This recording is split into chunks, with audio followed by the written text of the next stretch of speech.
I'm Nick Von Walkerbarth, and you're listening to the VonDubCast. If you don't want to listen to me gap in the intro and you want to skip right to the interview, skip about 14 minutes. But before you do, please consider doing one of these couple things that really helps out the show.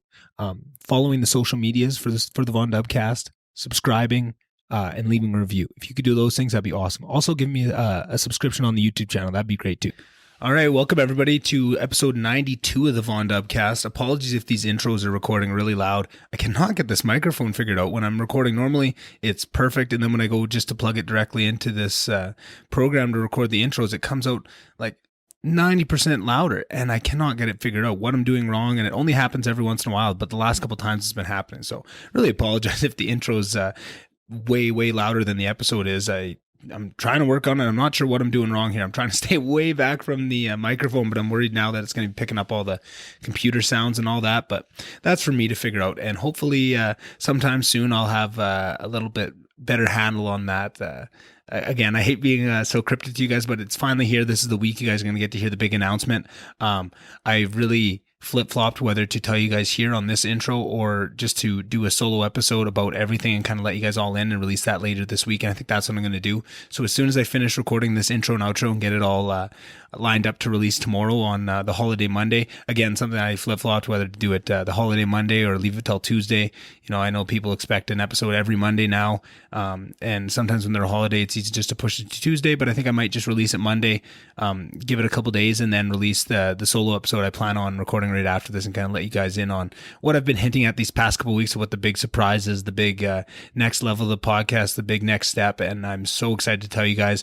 I wasn't able to because I had to, make sure I had my ducks in a row first and told people that needed to hear and that type of thing. And I'm going to cover all that in this solo episode, but I'm so excited for this to be the week to let you guys know.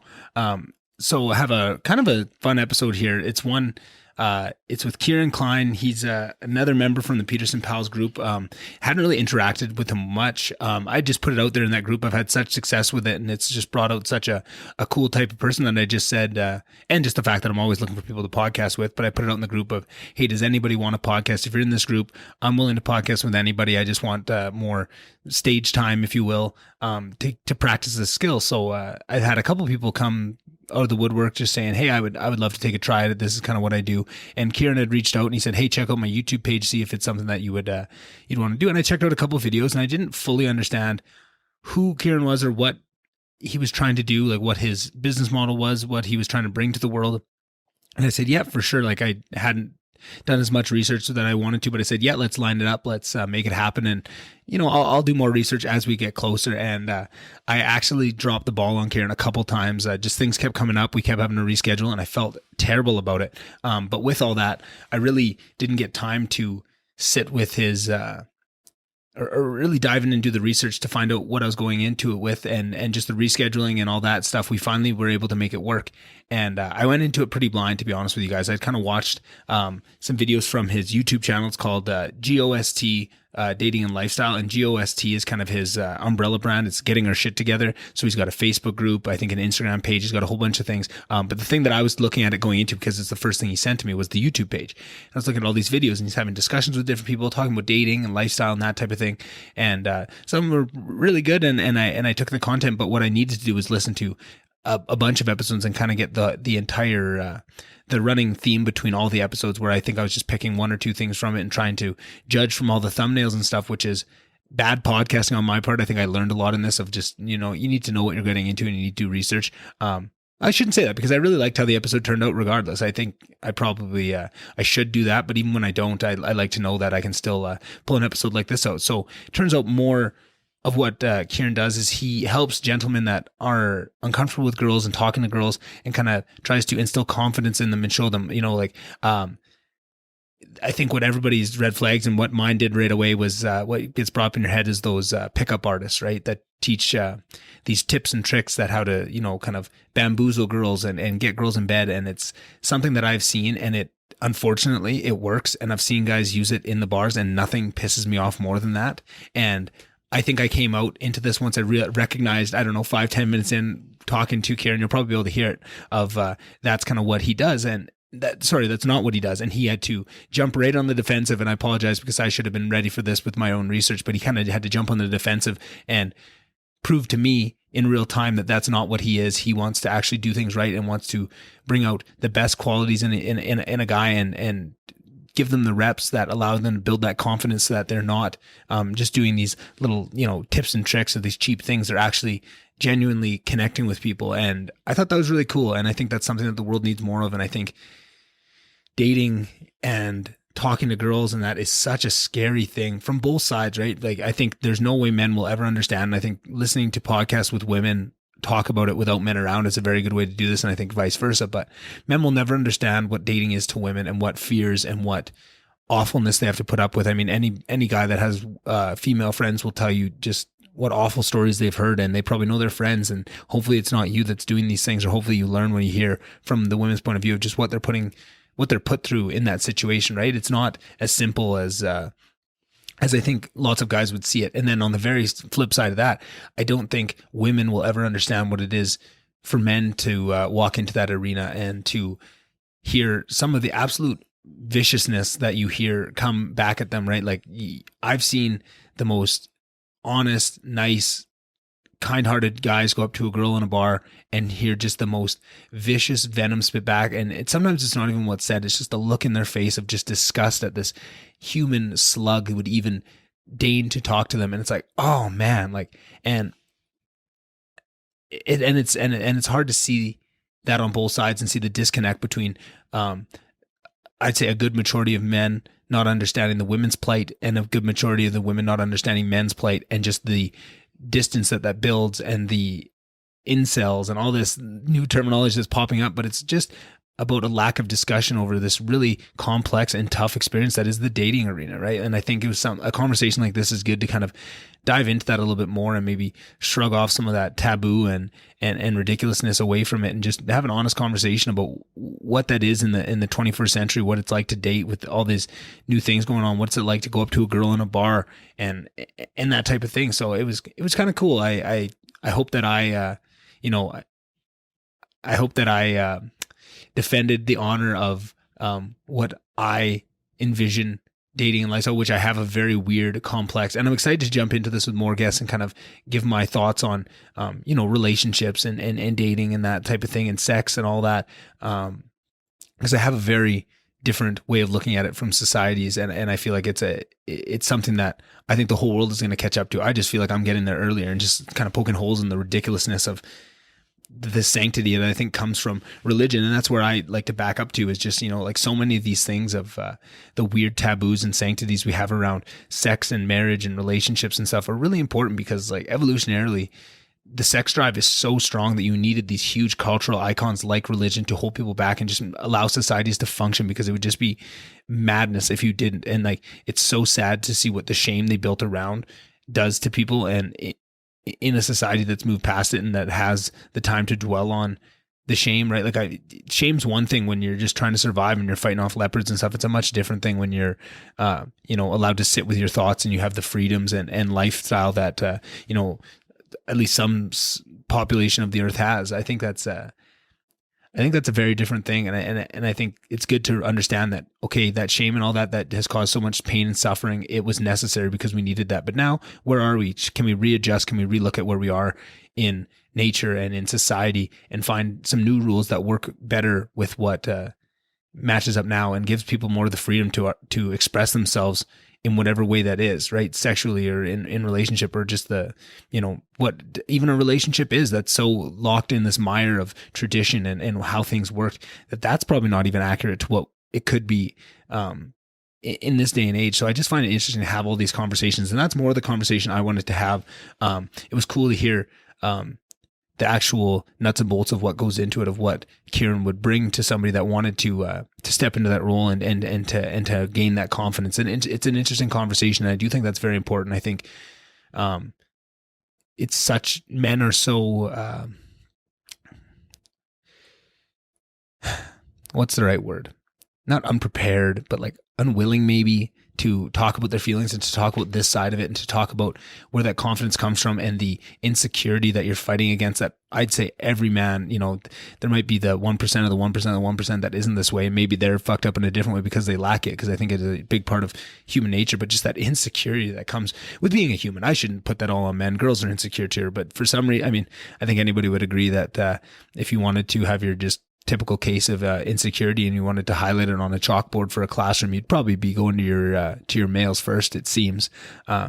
But I just find it interesting to go through that and to see where all that instead of just being so scared of even admitting that you have those insecurities, just investigating like, oh, well, yeah, those insecurities are there. And where does it bring me? Like the biggest thing I look back on every one of my relationships that has failed in the past is so much of it came through with insecurity. And so much of any relationship, whether that's relationships as we talk about today, or it's a relationship with your boss or with your family, so much of it hinges on insecurity. So much of the failings hinge on insecurity, and not just insecurity, just the lack of addressing the insecurity and being okay with it and moving forward and at least trying to understand it and not let it just bog you down in this one state where you can't get past.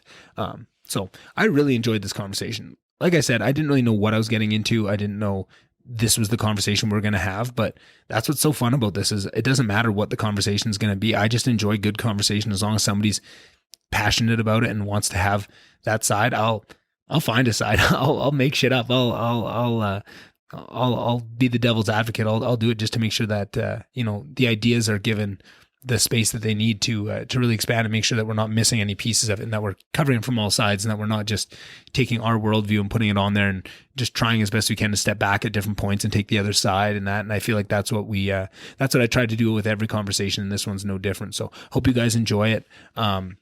Please, if you do, please go check out Kieran, Getting Your Shit Together, Dating and Lifestyle. So it's GOST, Dating and Lifestyle on YouTube, Facebook group. I'm trying to get some links from him, so hopefully I'll have some links in the description just to link you right to these. But please go check him out.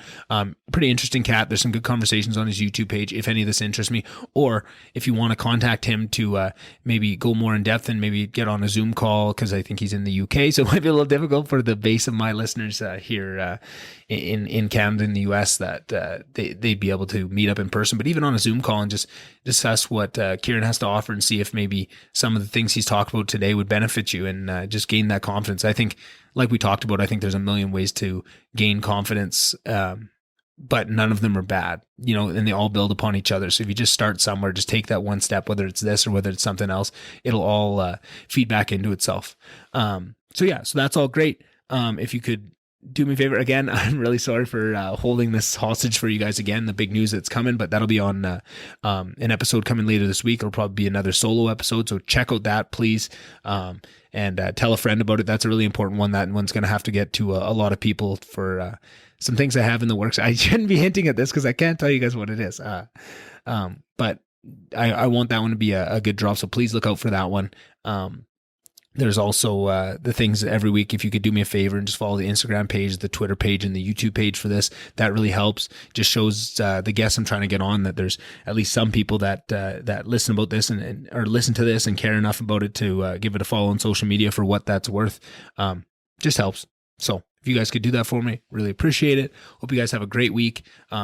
And I can't wait to talk to you guys more about all the big changes, both good and bad, that are happening in my life right now. I'm just, it's hard to even throw it on a scale. Just there's so much that's going on, and I can't wait to talk to you about it, about all the highs and the lows. So tune in later this week and tune into this episode, and I'll see you in the outro. And you can reach out on any of the social medias or anywhere the VonDubCast label is if you want to chat about it. I'm always looking for feedback, always looking for guest ideas, always looking for different things I can try. So please do that, and I hope you enjoy the episode. See you on the outro.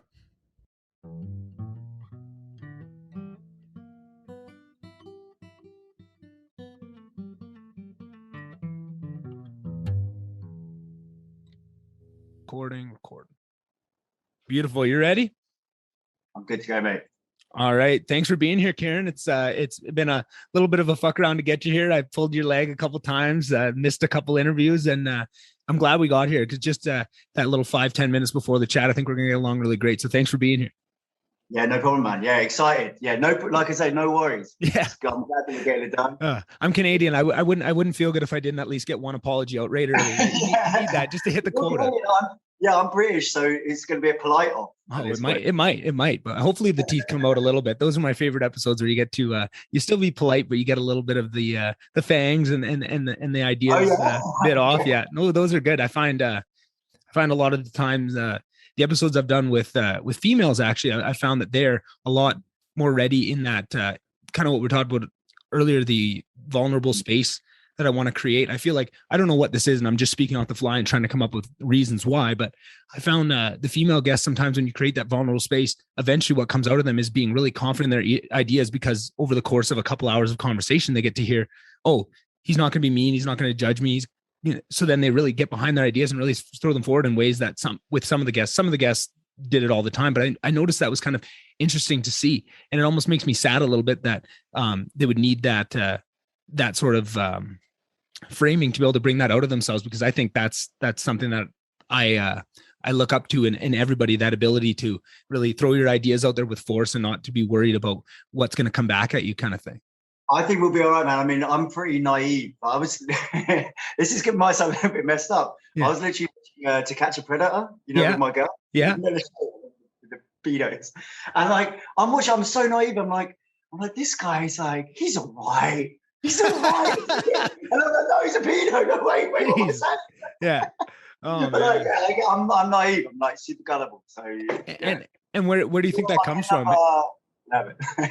Do you ever I do this a lot, so maybe you haven't done this, but I always, if there's something about myself where if I can label it, I mean, there's so many things to be said about labels and what it puts on, the power of language, but usually if I can label something in myself like anger or something, I always try and ask that question of where'd that come from, right? And naive, I'm curious if that is something, you might have been kidding more so than anything, but I'm curious if that is something that you see in yourself. Have you ever asked that question of where you think that comes from? Yeah, I did. No, it's more than just a half joke. I am like, kind of a gullible guy. Not really. I just think like when I'm speaking with my friends, like I'll take them at face value. Yeah, I'm like, want to like solve the problem, like, and they're just like, dude, we're bantering around. Like, yeah. Well, like, and I'm like, no, but like, is that an issue you have? Like,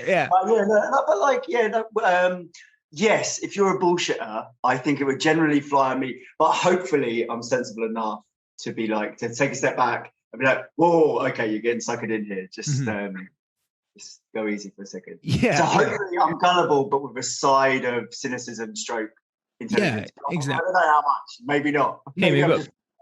Maybe by the end of the episode, I'll be able to tell you. Exactly. Yeah. And that's funny because I do see that in myself too, that bit of naivete, but I love it too, because I think it's just how much kindness I have within myself, right? And that's something I really hold in high esteem. I'm full of love. I'm full of kindness. If you fuck with me, I'm also kind of a prick too, but I have that within myself. So I'm always at that ready if someone is, and I'm also such a goofball that I joke around all the time. So same things. If sometimes I just misread the situation of, because I joke around so much, people are apt to come up and start it with me. But there's also that kindness there. So if somebody does bring something up the same way, oh, how can I fix that? Right? You want to jump in, you take it seriously, and you want to, emotionally be there for them, because I also pride myself on being that for people. And same thing here, they're like, dude, I'm just kidding. Like, it's fine. Put the therapist couch away. We don't need it right now. And it's the way I look at it is, I don't think that's a negative. I think that's just two of my favorite traits of my own, of being that really caring person that wants to be there and help people, and that other trait of always being there for a joke. And if you want to mess around and get goofy, I'm always there for that, just kind of coming together. And that's how those two traits interact, right? It kind of comes out as naivete at points, but it's a little bit more to it, right? And it's just a way of reframing something that people might think of as negative into a positive thing, which is really important in so many realms, right? I'm sure that's probably come up a couple of times on your show. Hey, yeah, man. I mean, it's really interesting the stuff you're saying, because it's like we haven't even mentioned dating. Like, just real quickly, like, so my brand is called Ghost, which is getting our shit together. Yeah, it's mostly dating, but then it's also, I kind of want it to be like a holistic brand, not in that sort of hippie-ish way of the word. Yeah, I know what you're saying. Yeah, you got it, man. Like, but I want it to be like fitness, nutrition. Dating, obviously, but spirituality and finances. So I want it to be like a one-stop shop. These are the 5 important things you want to get right in your life. And, we've been sort of doing that for about a year, and we've got a Facebook group and all the rest of it. But it's the reason I bring it up is because what you were just sort of saying there, which is like genuineness. You're there to be genuine. You're there to, you'll go on the, like, if they've got a problem, you'll reach into it as well. But Right. you also have to move around. And so you're kind of describing what I would advocate as like the perfect way of going out and being kind of attractive to the opposite sex, I would say. Right. It's like that genuineness. It's like there's a huge amount there, right? It just it cuts through a lot of like, because everyone's kind of playing little status games. Everyone's a little bit fake. Everyone's a little bit up in their head. Yeah. But if you're like that, it's disarming, man. It's really disarming. Yeah, and in a good way. Yeah, and I think also it's something that is easily taken advantage of too with the wrong people, and I feel like that's what pulls people away from being that genuine self. I feel like so many people put up that wall of locking themselves off from that because they've been hurt before, and I think that's a natural reaction. You can't blame people for that, but I think so much of the world's problems and so many of relationship problems come from that, of just being hurt and then walling up and then not having enough genuineness in there to bridge that gap and to allow you to be on both sides of that spectrum of kind of what we saw, the joking around and the serious, and being there. And just one more thing I want to mention in that too is I think what you described could easily be applied to not just the opposite sex. I think that's the same with the relationships with friends and stuff, because I think especially as two guys talking, I know growing up in a small town in northern Alberta, the moments of between my guy friends of us being open and genuine and talking about emotions and stuff was very far and few between. Not to say that it wasn't there ever, right? Like I think that would be wrong to say too, but I feel like that is such a good lesson that if you can start to learn this, right? And sometimes you learn it with your partner in a relationship, and then you can bring those lessons to other places. But I think you can also learn this in relationships with your friends and your family and your coworkers and stuff. And then when you work on it there, that is when you can now apply it with your partner, or maybe a future partner, maybe you're single, and you just need to work on those aspects with the relationships you have, so that when that relationship that you want to build comes along, you're ready for it and you can jump into it and you can be that right person that you want to be, right? Yeah, it's interesting, man. And maybe we should tell your listeners or your viewers, like, so we met through, we both are in a Facebook group, which is called Peterson Pals. Jordan Peterson, right? And it's funny because you said Alberta, that's where the guy grew up. You can tell I'm a stalker. He university.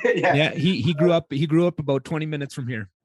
Right. Yeah. But it's you, and then you mentioned there, like, how often do you talk about like emotions and stuff with your guy mates? And like, I think that's an interesting conversation, because that's like kind of the public conversation at the moment, is like, what is masculinity? Like that's huge at the moment, right? It's like, because obviously feminism has happened, and we're working through that, and on the right and wrong side of that, and there's obviously a pushback against, not against men, but there's like a new way. Feels like it sometimes. Yeah, sure. And it's like, what does it mean to be masculine? What is it? And and I don't know. I've got just as many answers as anyone else, but actually, I shouldn't say that, should I? No, I do have the answer. Yeah, you do have the answers. Perfect. That's exactly. It's so funny.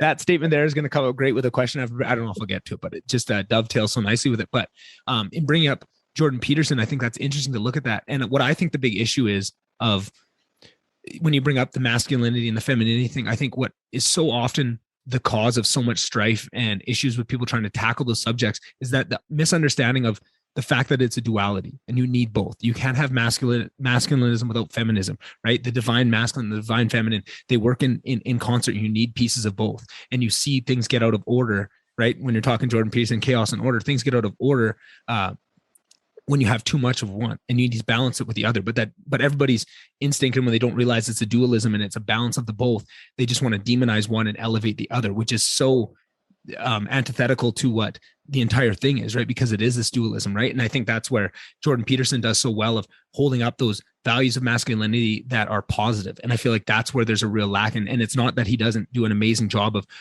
holding up the feminine ideals, but things like Jordan Peterson talks about growing up in the teasing and the things that would happen between men on a work crew. I think he was talking about maybe working a rail line, and you can tell when a guy can't deal with that teasing, and those are aspects of masculinity, of kind of that tease and that play, and maybe it goes back to warfare. Who knows of just where we get that thing from? But it's so important to learn. You're right, and it's like it's really important to master as well. And it's like there's rules to it as well, like teasing. It's like you say, I'm really happy that I've got to a place where I'm like really water off a duck's back. Mhm. But there's still things that you could say that if you started talking about my girl in the wrong way or my family way, I'm not going to. But and it's like there are rules to this stuff, and like it's really, it can be quite tricky to work out these rules behind it. And it's like, yeah, you have to be able to take a joke. The joke has to not go too far. Yeah. I don't know. I just think these things are interesting. And sometimes you have to go too far. That's how you learn those lessons. Like I same thing. And I've talked about this probably before. So apologies if you guys have heard this, me make this point before, but growing up, I was very much the same way. I was a big teaser. I was a big make fun of, right? And it always came from a place of love. Like I was also a very caring person. I was there for people, but I also was pretty good at having it come back at me, right? But there was certain little aspects where I could be joking around for 10 minutes going back and forth with the guy. But if he mentioned one of those hot button, like I had a lot of body issues, and if someone, made a fat joke or something, it might cross that line. And I would learn in that moment, because then I would go full on attack and I would say something I probably shouldn't have said. I'd go right for the jugular in that moment. And in that moment, bigger guy? What's that? You were a bigger guy?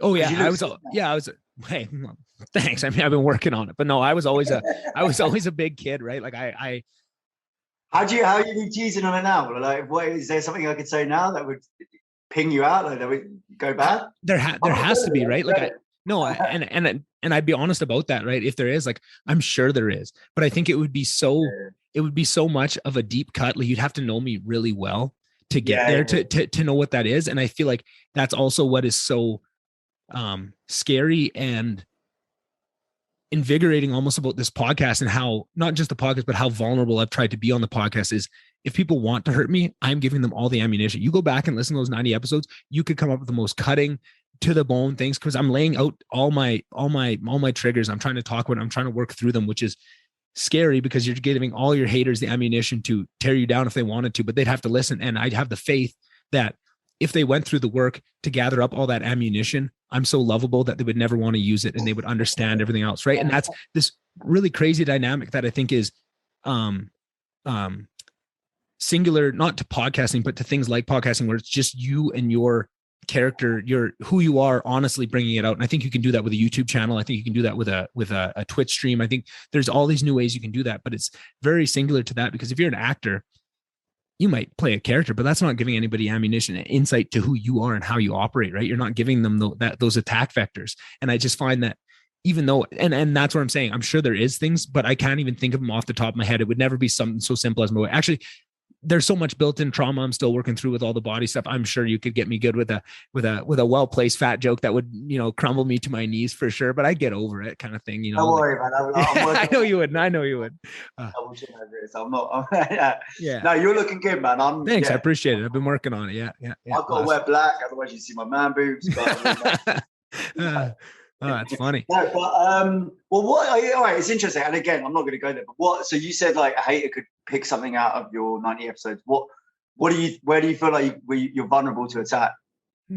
I think probably the big, like, showing what I care about so much is, my family for sure. And like you said, someone started talking about your girl, just those kind of things, right? I have a lot of triggers there, being very protective of my of not only family, but I think of my closer friends as family, right? And it's gotten me in trouble since day one. I've always been really overprotective, and that would get me in trouble in school when, someone would pick on someone I didn't think deserved it and I want to protect them. I'd always get myself in trouble there.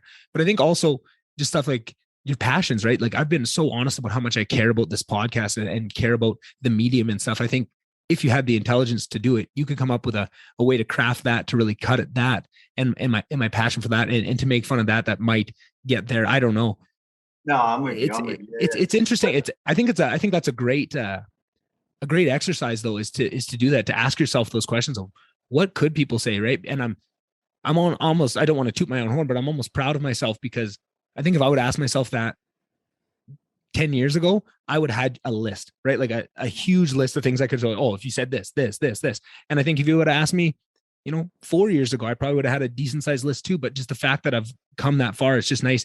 I feel like sometimes you don't realize how far you've come until you have a moment where you can look back. And in going through that little exercise there, I'm just almost give myself a pat on the back for how far I've come, because I used to be so reactionary and I get so mad. And I know that that's something I've worked a lot on, but oftentimes you don't feel like you're making the work because it's not perfect, right? Every time you blow up in anger, you think, well, I failed. I shouldn't be doing this if I've changed, right?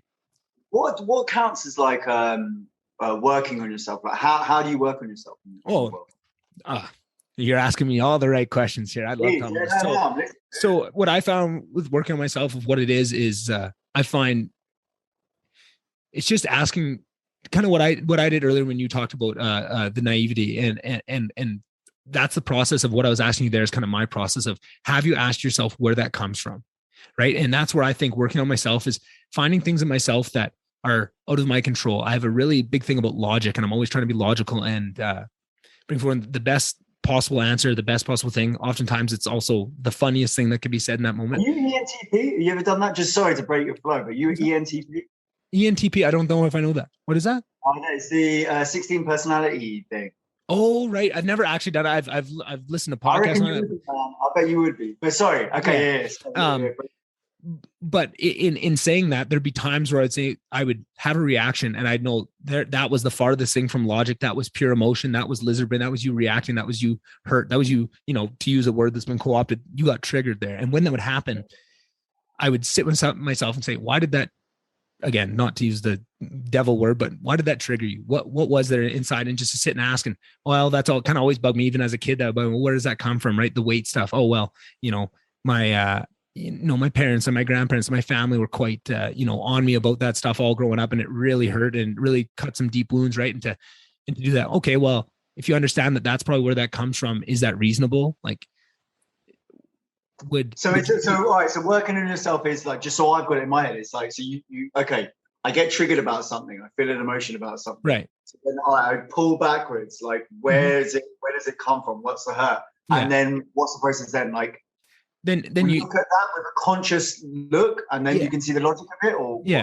conscious look, and then a lot of forgiveness for yourself, like for hey, you know what, you were a 6-year-old kid, obviously those words are going to hurt, like that's completely natural, and you didn't have the emotional coping tools to deal with that. Of course that hurt you, like that's fine. And also on the other side too, of obviously your parents and your grandparents cared about you and loved you so much, and they want you to be healthy. That's where that stuff is stemming from, and you forgive them for what they said, and to just, it sounds really hippie deep, but just to go at everything with love and compassion, because life is so fucking hard. Everyone's going through so much shit, and it's only getting easier. If you look at somebody older than you, they've probably been through more harder shit than you have. Right. And that's just, obviously that is not a one-to-one rule that works every time, but you just have to keep yourself in that frame of mind of, oh yeah, that hurt my feelings that my grandma would, make fun of my weight, or not even make fun, but just say cutting mean things about it. But also, they left Germany with not $1 in their pocket, worked on a farm till they could figure it out, like what they've been through. Like that helps me get over it. Of just like, man, like, is that really the biggest issue? And to see it like that, because grandma ever have any singers? Sorry. What's that? Did grandma have any singers? Was she like, oh man, she so, and that's the thing. And she was so goddamn funny too, that it was like, like, and quick as a whip. Like, I was like, yeah, no, that was definitely one of those, but as soon as I got over, but that's the thing. And as soon as I did that work of getting over it, my relationship with my grandma was so much different. I didn't even recognize that because I thought at that point that I was over it and that I was already forgiven, because we had a great relationship. This never seeped in when I was an adult. I didn't think it was, but as soon as I worked on that and really gave that forgiveness, we got so much closer, and we'd go back and forth, and it wouldn't, when she'd say shit to me, it wouldn't trim it. I would just laugh it off and give it back to her just as hard. And that's what she enjoyed. And the last couple of years of her life was just an amazing, amazing relationship that was so different and made up for so much of that stuff, that there's not a ounce of ill will within me for any of that stuff. And I think that's what lifts you out of it, is there's going to be trauma for it. And I think a lot of time that's tough because you have a love for your grandma, but maybe that was, to put it into a different realm. Maybe you're a girl and you have a lot of body issues, and you do that option of going back and you think back of what's that big moment that cut in. Maybe it was when you were 13 and it was, that mean girl at school. That's a lot tougher to forgive that person, that you have a lot more thing and a lot more, like, I'm trying to even find the right way to say it, but a lot more emotional baggage and a lot less love to balance it out if you don't have love for that person. Right. And it's so hard. You're going to have to do the extra work to find ways to love them and find ways to forgive them and find ways to find compassion. There's compassion within everything. Sometimes it's just really hard to find.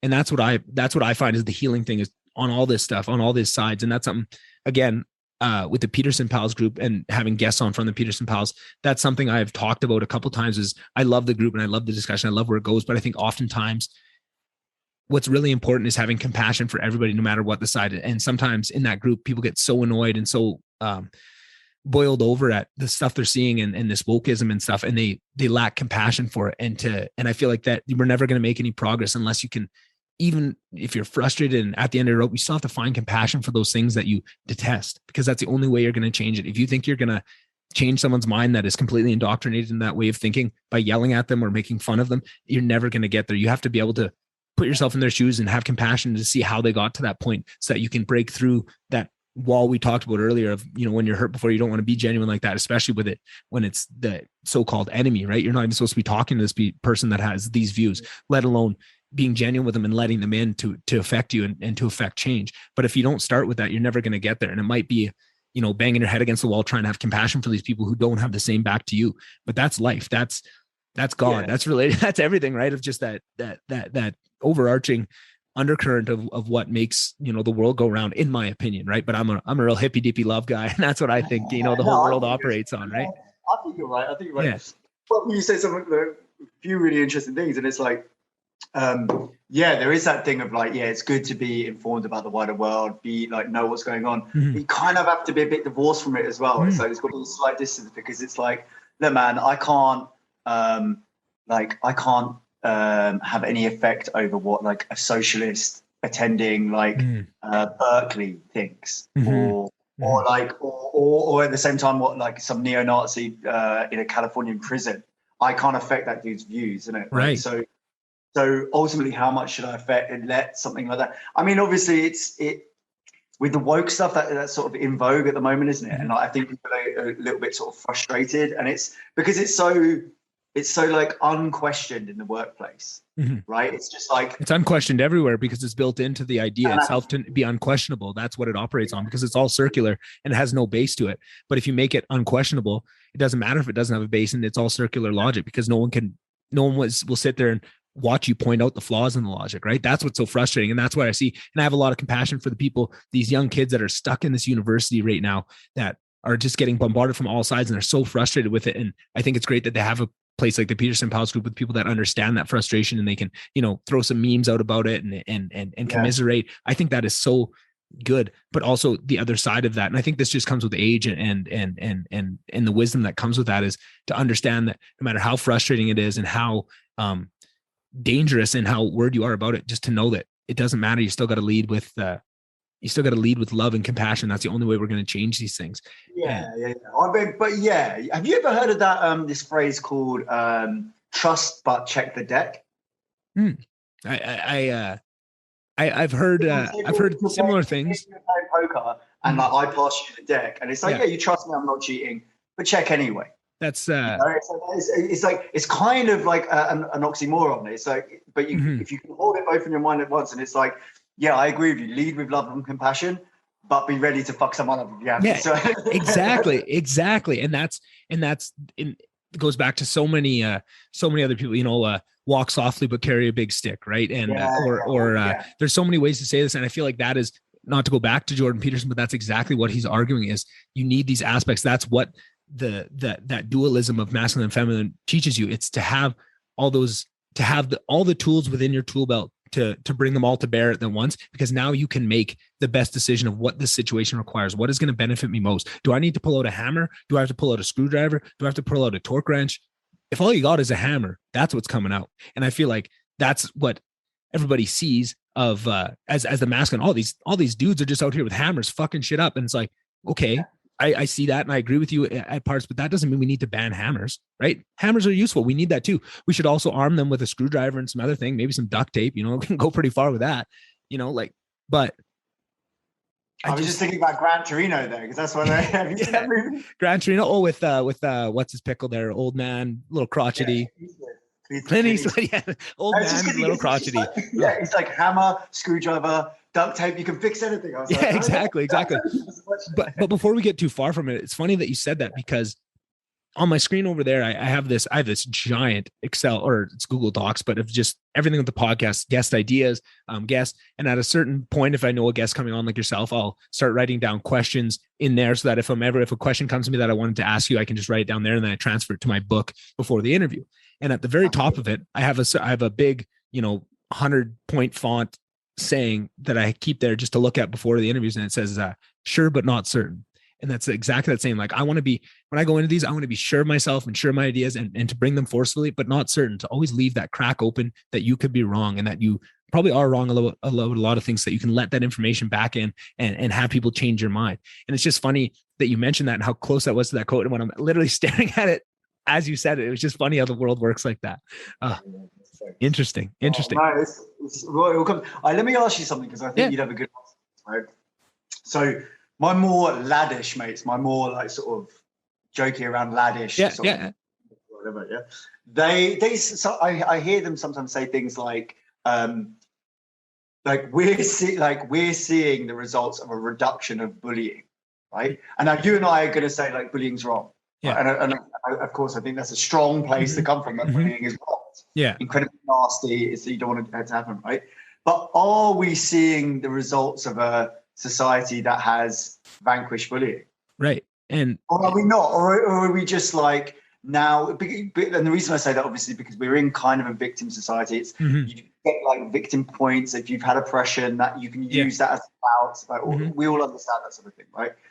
So would a little bit of bullying help or not? Or pass this out. Just take it away, man.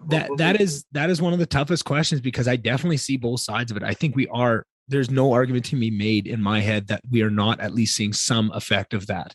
And I think it's one of those things where you don't know until you try. Until you get rid of all the bullying, you don't know what the effects of what the bullying was, right? This is something that, in Jordan Peterson's latest book, that's one of his rules, right? Like, do not needlessly denigrate institutions without understanding them or something. That was a chunky way to say it, but right, it's about that exact thing. If you don't fully understand the values of something, the big point he makes is religion of just, we've over the last 20, 50 years, just completely kicked religion in the dick. It's the stupidest thing. Nobody listens to it. If anybody has any sort of religious overtones, you can just put them in this box and not even look at them, right? But now we're seeing the consequences of a society without religion, and what that happens, and that hole that leaves for whatever wokeism or climate change, whatever it is that you want to fill in it, that becomes your religion. You see the effects of it. I think that's the exact same thing with bullying. Is sure, we know there's negative external, and sometimes they're very visible, right? The negative external or just externalities of bullying are very obvious to the eye, right? But when I look at myself growing up, I definitely probably bullied some people. I don't know.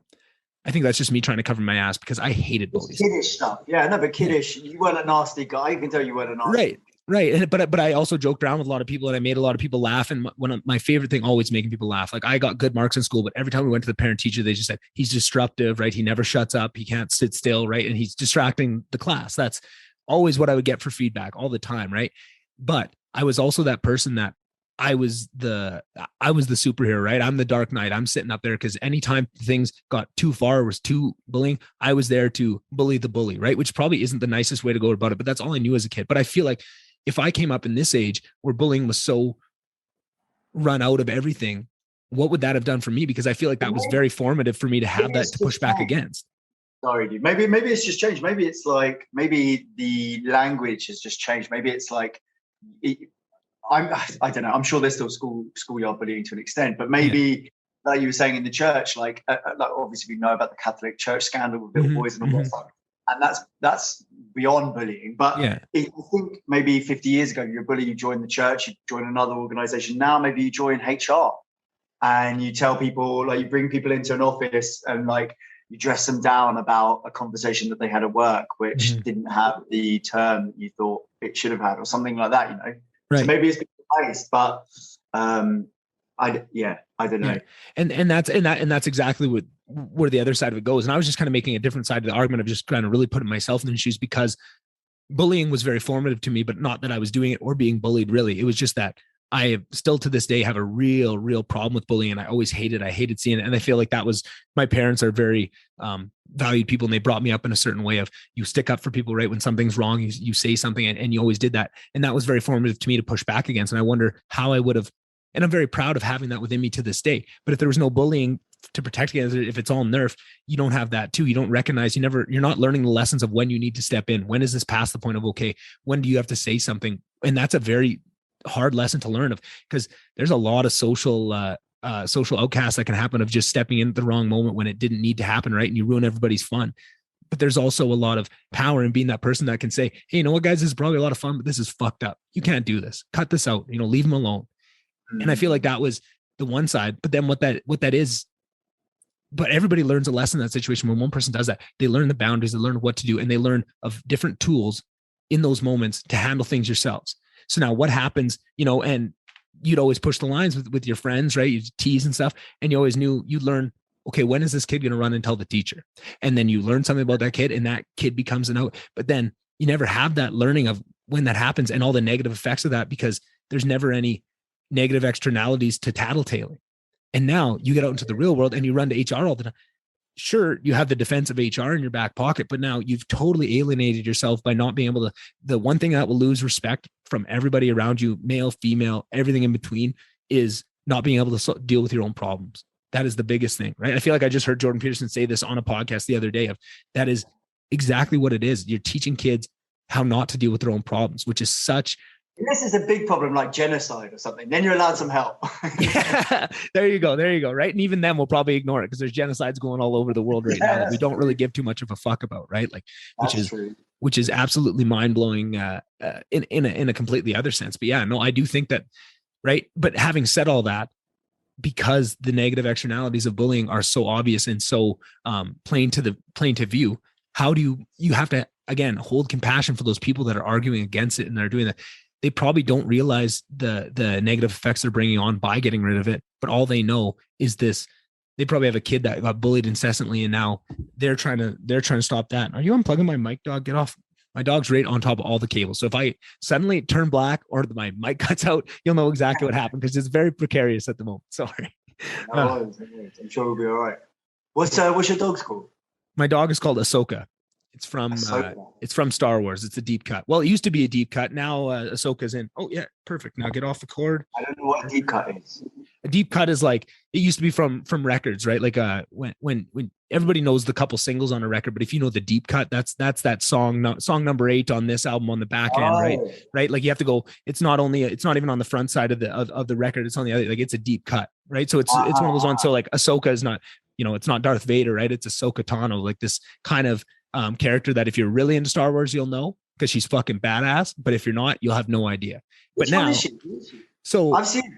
Yeah, so Darth Vader, obviously. Then, so Anakin Skywalker, when he was going through his Padawan training or his Jedi training, at some point he brought his own Padawan on when he was, I don't know, 15, 16, and trained her, and that was his Padawan, who was Ahsoka Tano, and she's just a bad bitch and had all the best aspects of. I don't remember any of that. It's not in any of the movies. It's in the TV shows, and then now she returned.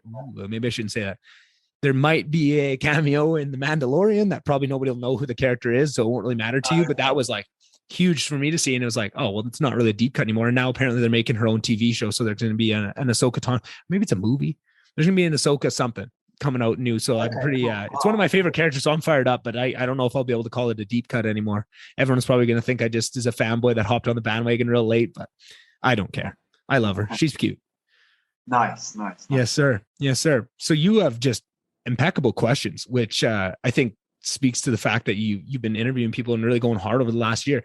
But I'm curious, just to take it back, to kind of flip back on its head and start asking you some shit. So the YouTube channel, I noticed that there's a couple videos that went up quite a few years ago, and then a year ago you started uploading more heavily. Was there an impetus? Was it just needing a change? What made you dive back into it at that point? Bro, sometimes I just think I can't do anything else. Like, I can't do fucking anything, bro. Yeah. Like I can go up, I can speak some fucking gibberish and like attract girls, and then now I've got a girlfriend, a fiance, sorry, and now I can teach other people to do it, and I can't do fuck all else. I just it's a passion, to be honest with you. It's a real passion, and it's like it goes deep. I mean, we were talking about sort of flippantly talking about.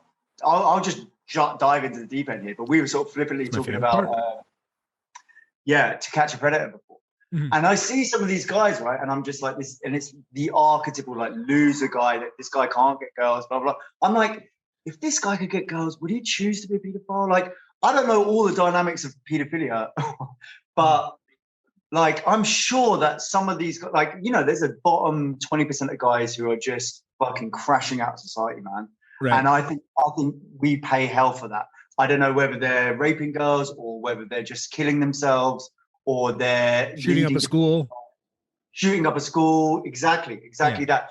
Like, it's bad news when guys are right at the bottom. And I can fucking help these guys, man. I can. And like, they got to help themselves as well. And like, I speak to two different types of guys. One type is like, it's obviously oversimplification, but one type is like super defensive. Like, okay, like they know that they've got this problem there. Like they are an incel right now. And like, they're not doing anything bad. They just would rather be sleeping with someone and they're not. And they have lots of excuses. And I'm not saying like, therefore they have to buy some consultation. They don't. They just need to work on themselves. But on the other hand, I've got guys who like, I've been speaking to them. I'm like, oh, dude, are you going out? Like, are you meeting people? And they're like, yeah, man, like fucking 3 times a week. I'm hitting the gym. I'm working on this. I'm working on that. And I'm like, fucking excellent, bro. Innit? Like, you're gonna make it, man. Like, this is what it is. And it's fun talking about, that's why I asked you that question about what does it mean to be working on yourself? Yeah. It's funny, in my world, it's kind of like working on yourself is like approach. Like, and obviously this is men's dating consultation, right? So I try and dress this up as like nicely as possible, make it like, like mentioned, I've got a Facebook group. There's women in that group. They come in, they say their piece, all of that. I want to make this as accessible to all people, but there's an element of like man shit to it, right? Yeah. And you can only dress it up so far. And it's like, some of that is, you've got to go with your like unworthy self and get over there and fucking approach that hot girl who's intimidating, right? And it's like, over time, it just burns the shit off of you. Do you know what I mean? All of the insecurities, all of this, it's just like, you do it, it's going to burn it off of you, right?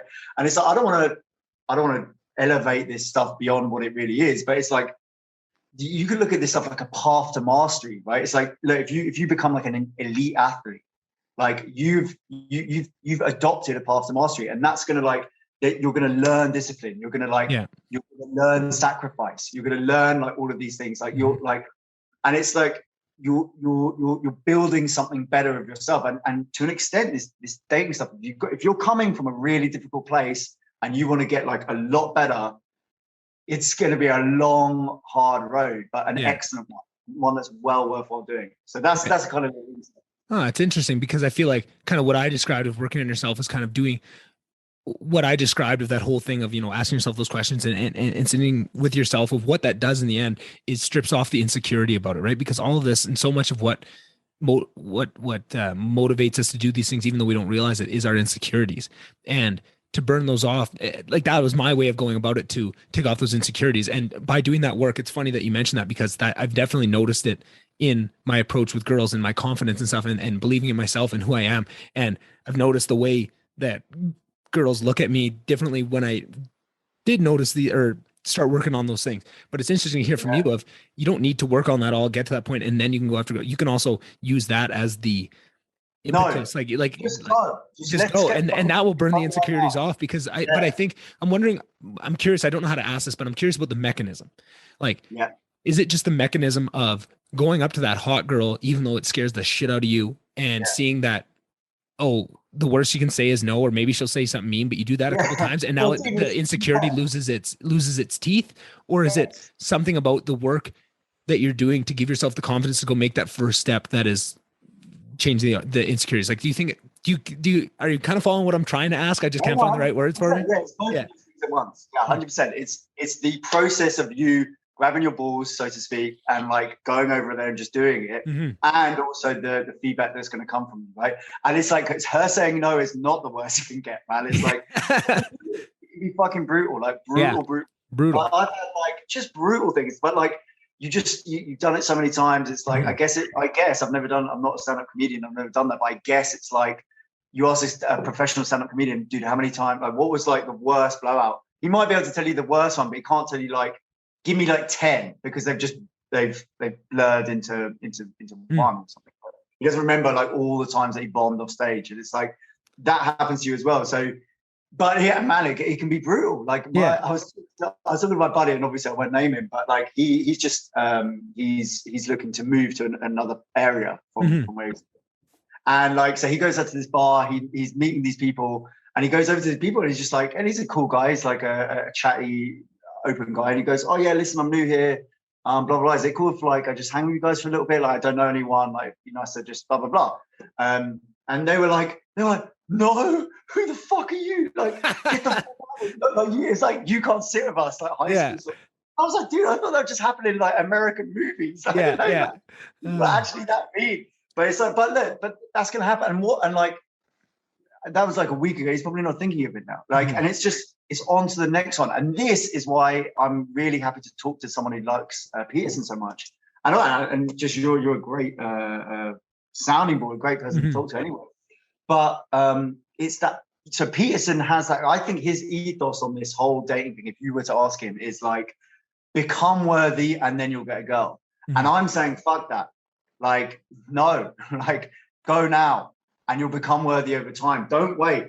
Everyone's always got an excuse. It doesn't have to be dating. It can be gym. It's like, oh, listen, I'll start going to the gym when I've lost the belly because I don't want to get laughed at when I go to the gym. Fuck that. Go now.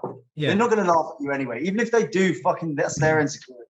Like, oh, I'm not going to go out until I've got a six pack and then I'll speak to girls. They're not even going to fucking see your six pack and they probably won't even be that impressive anyway. Yeah. You're still adore. Like, go now. Yeah. Do you know what I mean? It's like, and like, honestly, like, dude, if you're someone listening to this, like right now, and it's like 12 p.m. or something, go now, tonight. Like, if this resonates with you, now is the answer. Yeah. And it's funny you say that because before I started this podcast, when I was working and I was enjoying the work I was doing, but it was losing a little bit of its flavor. And I would just fantasize, and apologies, people have heard this story a million times, but I would fantasize all the time about starting a podcast. And I would be in my head about these wild scenarios of some sort of fame or notoriety or something that I could start it with to have that initial audience.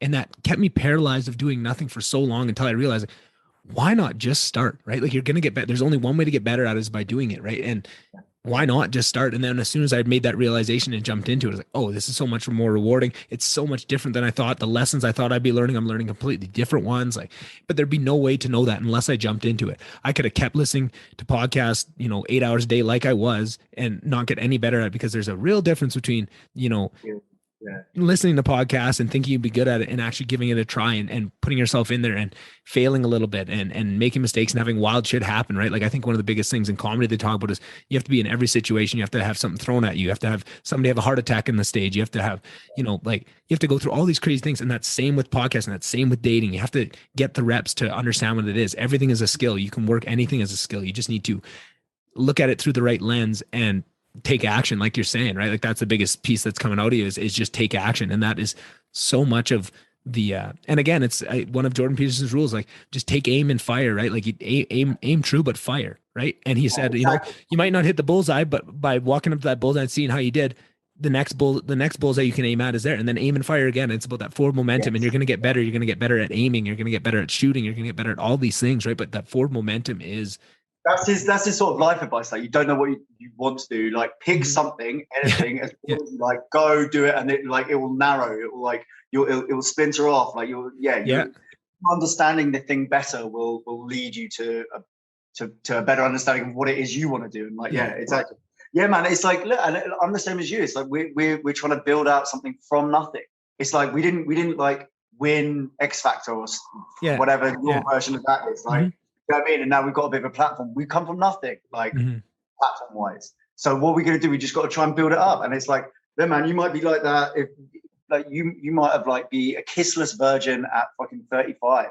Yeah. You've got nothing. You've got no platform to begin with. What are you going to do? You're going to say, oh, well, that's it. Fuck it. Like, that's me out the game forever. Or you're going to just start now. You don't, like, I don't think you've got an option. Let's get on with it, man. So maybe other than that one thing, because it sounds like that's the number one thing, is just the inaction and just need to hop into it and start. But what would you say the other biggest maybe misconceptions or misunderstandings or just piece of advice that you see are noticeable with these guys that need to make a change? And other than just getting started, like, what are your other big pieces of advice if you could distill it down over all those conversations you've had? All right. So beyond that, my first thing to say would be like, listen, if you've heard anything about dating consultation, like whether it's called pickup or game or dating or however you want to label it, like, you might have heard some terrible things, and you're right that they are terrible things. Like, the PR around this stuff has been fucking terrible for years and years. So like, and rightly so. Like, it's got a bad image, bad reputation, and that's fair enough. Like, what I want to do is bring like real wholesome, like Yeah. let's find the amazing partner that you're going to end up with. Like, that's what I hopefully have at the moment. You're more of a hitch kind of style. Huh? Yeah. Someone said that to me the other day, but I was like, yeah, hopefully with less like jet ski accidents. But, fair enough. But I don't know. I'm definitely not as cool as that guy. But like, it's so that's the first thing. It's like this. If you might have heard of this thing, pick up dating, whatever it is, it's got a bad label. Like, and look, there's a part of that that's rightly so. It's deserved that bad reputation. But if you really think of it, and let's boil it, let's like make it like autistic levels of like male clearness, like right now, yeah. Like if you're a single guy and you want to go out and have sex with a adult female woman who's excited about it and consenting and really up for it, like that's good. That's a good thing for you. That's a wholesome aim. Like go get it. Like, and then from there, it's like this thing is like, it's like a dance. It's like learning anything. Like there's 100 little 1%. So like, I mean, I've done like YouTube videos on lots of different like things. So one of them would be like being spontaneous, like obviously your appearance, humor, leadership is massive. Like, and all of these things, they just are attractive qualities, and you have to just understand that. So some of the work you might need to do if you want to get into this is like you have to unpack some of the messages that society has told you, right? It's like there isn't just one person for everyone. That's not true. It isn't the case that, and then a lot of like Hollywood movies and stuff, you'll hear that it's like the message is like you were enough all along. Like, no, that's not correct. You're not enough, and that's kind of the Jordan Peterson thing. You are enough, and you're not. And it's like so. We'll say to guys, just as a little aside, we'll say to guys like, so we'll do like full training, like work with a guy, and then like, and now we're on the night out, and it's like, boom, right, let's go do this, bro. And it's like put all that theory to bed, like. Like entitlement, like you're it, like you're the shit, like let's get pumped up, like blah blah blah, like let's go. And it's like you have to kind of hold both things in your head at once. Like I am enough and I'm not enough. When it's go time, you are enough. But when you're thinking about it practically, then it's like, no, I can improve on lots of different things. It's like look and like look at it the other way. Like a girl, like she could do lots of different things to become more attractive in your eye. Like you might start with appearance, but then you want her to be loyal. You want her to be like a little bit funny. You want her to be chill. You want her to be like good humored, like lift your spirits, like low drama. Like there's all these things that you could state that's like, okay, that's what I'd be looking for in a girl. They're doing the exact same thing. And like, okay, let's assume that you're going to groom yourself as best you can, and then we'll take physicality out of it. Now there's a shitload of other things like your eye contact. Your like eye contact's fucking huge. It's like big time. You spill off like into that, like you could talk for hours and hours about just that. It's like, is it the window to your soul? Like, dude, you get good at this shit, and I bet you've experienced this because I know you were the funny guy at school. Like, speaking to you now, you're confident. You must have experienced this. You're looking at a girl in her eyes. It's like. Feels like there's like a hypnotic trance there or something, or like a tractor beam. I don't know if that's Star Wars or Star Trek. That's evolution, baby. That's in deep. That is so much past. We forget sometimes because we have these amazing consciousnesses that we can do these amazing things with. We forget that we're running on some old programming, and at times that stuff takes over. And I think that's one of those things with looking at it. That's why there's therapies around it. And there's if you ever watch videos of this where they do, I don't know what they call it, but they take men and women, they line them up. They probably don't know them in a just big group. And they just have like for 3 minutes, you're just going to stare into the people's eyes. And one by one, everyone just starts breaking down, crying. There's some weird connection that goes really deep that is with eye contact that goes so much past our understanding and into this realm of you can slap 600 different words onto what that is. And what was it? Were they framed with something to start crying? Because it seems and I shouldn't say that. I don't know that. They might have been. You're right. The experiment is presented as if they've not been framed with anything. Right. It's just kind of they're going through all this stuff, and it's in a lot of the work earlier that I mentioned because I've listened to a lot of podcasts on it. I think there's a lot to it. Is the divine masculine and the divine feminine. I think it was in these workshops where the point of the workshop is for men to understand women and for women to understand men in the deepest sense of what makes them men and women, right? And that's that duality, and that's what's moving people forward. That's what's healing, is by finding those people that for the men, it's getting in touch with that feminine side and seeing that, and for women, that's getting in touch with the masculine side and seeing that. And I think what they all described afterwards was it wasn't their own feelings. It was finally understanding and to see into a man and to see the hurt and what he goes through by the lack of the feminine, and for the men to see what they go through to have that lack of the masculine, right? And to see that that's what tears them down. And it's fascinating stuff to me, at least. I'm sure for some people it's probably watching paint dry. It's like that's another thing of it as well. It's like that feminine that you're talking about, like that softness, like the smell, like the way a girl looks, the way she feels, like everything about it. It's like, it's so captivating, right? And it's like, I think guys sometimes have a hard time, like both sexes are bad at like seeing it from the other point of view, right? So it's like, I look at myself, it's like my dick, like my hairy arms, like, like hairy, like chin, like how can that be attractive? Like, why would you want that near you? They do. That's what like they're the lock with a key. Like, it works. Like, and this is obvious fucking shit, but when you really look at it, guys, don't think of it like that way. Right. Me hearing it out of my mouth now, you're just like, oh yeah, I fucking know that. Obviously, yeah, it's obvious, but it's like, you don't act like that. You don't act like you know this. You don't act like you've got this value that they want, but you do. It's like, you can say society's gynocentric. I don't know whether that's true or not, but it's certainly, you can make an argument there, and it's like, it's very much movies, TV, music videos and stuff. It's like the girl is the prize, right? Those girls want your dick. Maybe not yours, but they want someone's. They want the champion's dick. They want the Prince Charming, right? Like that's an old trope, but it's true, right? Like everybody wants that. And that's societal at some level, but it's also very much deep in our evolution, right? And I think that lack of understanding, this is one thing that I find really fascinating, is the levels that people are starting to now understand, because there's platforms like this where people are being vulnerable and they're seeing that, is for people to understand, to hear women talk when there's no men around and to listen in on it. And for women to hear men talk when there's no women around and to listen in on it.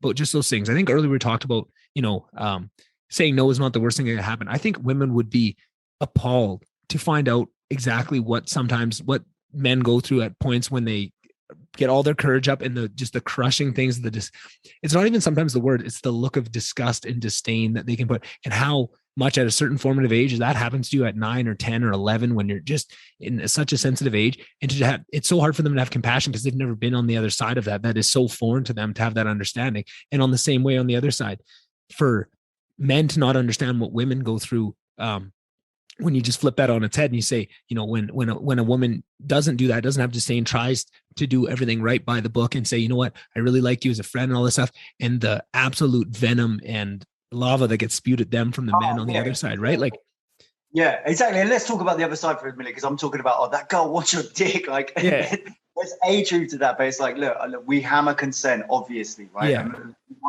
we want to reduce beef between the sexes. I want harmony. We're supposed to be together. It's supposed to be the men and women, masculine and feminine. Right. And it's like, obviously consent. Obviously that's paramount, right? Yeah. And but my thing is, I'll hammer it. And at the same time, I think guys who are coming to me to learn how to be better with girls, I'm not sure they're rapists, because I think rapists are just like, I'll just go rape a girl. Like, right. I'm not learning how to fucking become the most attractive version of myself. Like, right. But look, it's a massive thing, and women have their huge struggles. Like, I mean, catcalling. I remember like my first few girlfriends, and like just being amazed. She'd be coming to my university halls. She was like, oh yeah, some dude's just like fucking abusing me on the way here. And I'm like, where the fuck is he? Let's go now. I was waiting for that. Yeah. But but it's just like, it's constant. They like weekly basis. It's like, it's draining. Like, so they go through a lot as well. And obviously, look, you want to come across, like you said, charming. Like, let's do this together. But for the most part, my clients are guys who are like, they're sweethearts. They're charming. Guys who are like maybe a little bit flat affect when they speak. They're maybe a little bit less confident. Like, these are not nasty guys. They just they want whatever all the rest of us want. Right. And I kind of have to when I was like, they want your dick. Like, I'm kind of speaking to them, and the reason I have to speak like that is because like we need to pull you over more masculine, not less. Yeah. I mean, they're not gonna run through it and become like hyper masculine arseholes. They're not. They just need to be a bit more than they are. Like, and I've got to shove them there. Yeah, exactly. And that goes to exactly what we said at the start of that being a duality, and that you need both sides. But sometimes people are just their natural inclination, or their natural, what's the word of how you're raised, like everything that goes into your socialization is so much pushing you to that one edge that you're right. You need to pull it back there.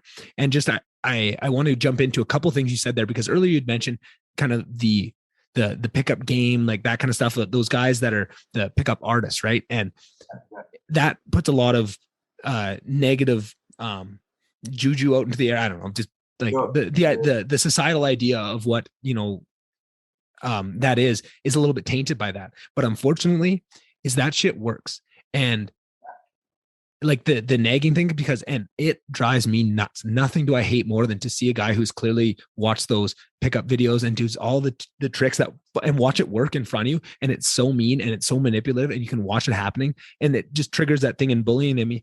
But I also wanted to bring it back to consent, because I feel like consent is one of those things where when I went to university, we had to, every year we had to take a consent course. It was just hammered into us of consent. And I was so annoyed by it, because it was like, I felt like you're talking to a child. I have so much in-baked. That's what you feel like. It's like you're insulting by even saying it. Like that's what you feel but like. For a reason of and this is why I want to tie this back for some of these people of, when you talk about like these incels and stuff, and people say, well, why don't you just, buy them a hooker or something, right? Just solve the problem. But to me, it's so much different. I am so, if there was a moment where, me and girl were getting hot and heavy, and if she ever changed where she wasn't into it, I am so turned off so instantly by her, right? And that's an insecurity in me. I want somebody to love me, right? Like it's so much mirror. You're getting validation for yourself. No, I don't think that's insecure, bro. I think that's normal. That's exactly how I am. Right. Like the second that because some guys are just like, oh yeah, and then I was really horny in the bed, and I was getting frustrated. It's like, did she like even if I get like non-enthusiasm, I'm like, yeah, oh, exactly. Cool. Right. Yeah. Any sort of change. I'm so on the other side of it. And I think that speaks to something deeper. I feel like people look at this issue of these incels. I mean, that's obviously the extreme, but sometimes to make points, it's good to talk on the extremes. And they just think it's just this lack of sex, but it's not. It's a lack of being wanted. It's a lack of having that validation of somebody genuinely wanting every piece of you in and out in that most vulnerable of place, which is in the bedroom. Like that's just where it is. If it was something else, if we were designed differently, if science was different, it'd be something else. But that most vulnerable of place is about being wanted to be accepted there, right? You go buy a hooker, that doesn't buy you that. You're paying for it. This stuff, right? And this is why I wanted to tie this all back in, because I also feel like, to me, the biggest thing I didn't like of that other version of the pickup game that puts all this, negativity around it, it's so antithetical to what I'm attracted to. And just, if I had to play games and manipulate someone to get in bed with them, that would be so gross to me, and I'd be so not into it. And I feel like it speaks to the deeper, it speaks to two things. One, that I think guys will sex is so deep within it, especially with men, or just testosterone, right? Just to take it right to the science level, it's testosterone that causes this. Is some people will have that, they want that validation, they want all that, but it's such a inbuilt drive that they will shove all that, whatever tricks I need, whatever, because I need to get this sex. This is what I need, right? Like that's evolutionary, how we're driven to that point, right? So there's that. It highlights that, but then it also highlights the people that have evolved past it. The fact that they would come to you when they know they can go to this, shoddy pickup guy, get some lines, learn how to, insult a girl and get her home. If they really just cared about the sex, if that was everything, you wouldn't have any clients, right? But it makes my heart feel good to hear that there are people out there that want something more to that look at sex the way I look at sex, and it's more of a beautiful thing, and it's healthy, right? And that's what I like, and it's great to hear that there's guys like you out there that are trying to push that forward, because I think that is very important. And if we want to solve a lot of these issues that just get labeled, oh, this is all toxic masculinity, and they label this giant tree of issues that are so complex with this one label, the only way we're going to push back against that is to have people that, see it differently and try and arm people with information and tools to attack it differently, right? So you said the interesting thing about you were like, when you see these guys and they're going up and they're playing those games, and it's like, yeah, I completely get you, and I've seen it as well, and it is cringe. And it's like, so to an extent, I would say there is like a learning curve that it's like, if you're new, if you're like I said, kissless virgin or a virgin or whatever, like, there's an awkward stage, and you're gonna fumble, you're gonna bumble, you're gonna stumble and fuck things up, and it's not all gonna be smooth sailing the entire time. There's the learning curve, and that's one thing. The other side of it is like, that manipulating, like, I'm gonna do some magic on you, and it's gonna make you want to have sex with me. I'm gonna hypnotize you into it. And they used to do actual like hypnotism and NLP and stuff like that. And dude, I fucking, like I say, like since I was like 14, I've been on this shit. I've seen every single little bit of literature there is online. It's consumed it all. Like, this is my shit. Like, and so I know all of that, right? And it's true. So some of it is manipulative. What I would like to do is say, look, it's like a dance, right? Like if a girl has a really nice style, she's worked on her body, she's kept herself in really good shape, maybe she's got some sun and she's wearing the right thing, and she walks past me, she's manipulating me. Yeah. She's manipulating me, in a right? sense, like, yeah. That's what's happening, right? And like, look, and I'm not, and that's not for me to say like, and that's why you can open the door to just be a manipulative prick. Yeah. I'm just saying, you've got to realize like almost everything is manipulation. It's just the intent behind the manipulation. And again, so it goes back to like, I see this stuff as like a dance, right? It's like there's the right move to play and the wrong move to play. So it's like if I'm texting a girl and I'm like really overly like eager to do that, that's gonna fuck things up. That's the wrong move of the dance to do, right? If I'm not really eager and I play it correctly, is that manipulative? Like, yeah, it kind of is, right? But my intent is pure behind it. So it's like it's really difficult to pass that manipulative stuff. Right. And so that's about the best I can do with it. All I say is like I only work with guys with good intentions. Right. Like it's just like I want to get them to learn this dance, and that is. And it's like, and the other thing is like there's a pandemic amongst women at the moment, like where they are fucking unhappy as shit, like a lot of them, and it's because their dating pool, the amount of guys that they find attractive, this is the important bit, the amount of guys that they find attractive is very small, and they get fucked over, and it's like, and then they're at like 32 and they're just like looking around like, fuck, what do I do? And it's like, and you get that classic thing, you've heard it in movies or whatever, where it's like the pretty girl and she's got a best mate who's a guy, and the guy secretly fancies her, right? And she's like, oh, where could I find a guy like you? Yeah. And he's just, I am a guy like me. In fact, I am me. Like, what about me? And she's like, oh no, not you, silly. And it's like, because he doesn't have those attractive qualities that she wants, right? And so that's the other thing. I want to make that pool bigger for women. Like, I want to take a dorky guy. I'm a dorky guy. You're a dorky guy. But like, we've learned cool things. And I take that guy and like be like, okay, look, bro, that's fine. You can hold on to all the dorkiness. I'm going to give you like a few things to round out your personality. So now you're attractive, and now we can go out and you can meet someone cool.